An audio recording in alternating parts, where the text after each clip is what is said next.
الله الرحمن الرحيم. السلام عليكم يا شباب، كيف؟ إن شاء الله طيبين أخباركم يا جماعة. الفيديو ده لأي زول موجود بالمملكة وبيبحث عن عمل، فتحذير يعني انتبهوا من حاجة كده أنا أو من شغلة زي ما بقولوا.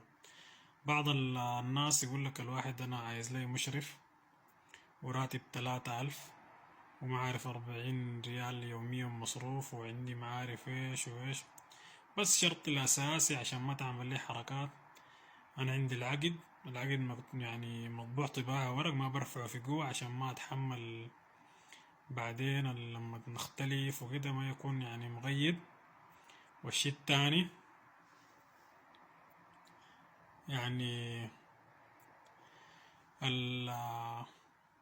بالنسبة النقل لازم تدفع النص الأول قبل ما يعني نقول لك وقبل الشغل.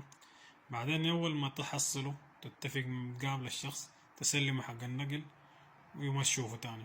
لو حاولت تحاجه يا أخي أنا بعد أشتغل معاك وبعدين أخصم، على طول حظر. فانتبهوا، تلقى الحسابات هذه في مرجان. قد تجيبوا لك زول يقول لك يا أخي ده عايزين شغل ويديك الرقم والرقم حق مرة، والمرة بعد شوية كلمتين ثلاثة تقوم تحذرك. فرجاء يا شباب، أي زول أي شخص عايز شغل انتبهوا، ما تدفعوا حق النقل، ما تدفعوا أي شيء.